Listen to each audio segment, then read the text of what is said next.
Hola, Calichito. Hoy aprenderemos palabras que se deben usar en el área de matemática. Parte 1. Matemática en quechua chanca significa ñaurayupa. Empezamos. Achka, numeroso, mucho o bastante. Achkachiru, polígono. Akllay, escoger o seleccionar. Alkuaris o yauyakama, álgebra. Alchay, guardar. Allichay, preparar.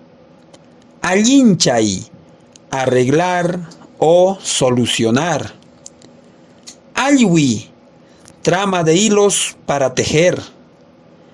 Anchaywa o umiña, poliedro. Anchaya, moda.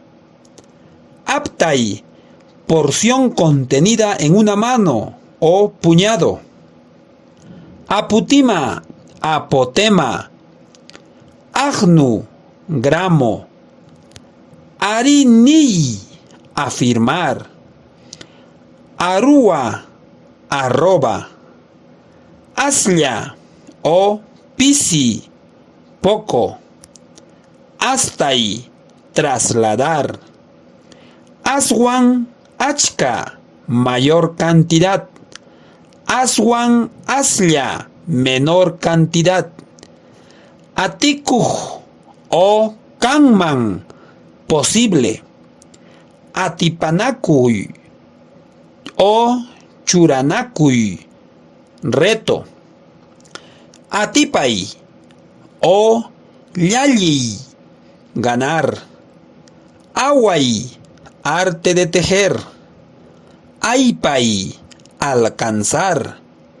Aypuy, repartir. Ayhuayca o kikinchasja, ecuación. Ayhuaycanaj, inecuación. Chacana, cruz cuadrada. Chacasja chijan chijicuna, rectas perpendiculares. Chacaycuy o chimpuy, marcar con aspa. Chalay o llanqui, intercambiar, trocar o canjear. Chanin, valor o precio. No te copio, solo practico. Chao.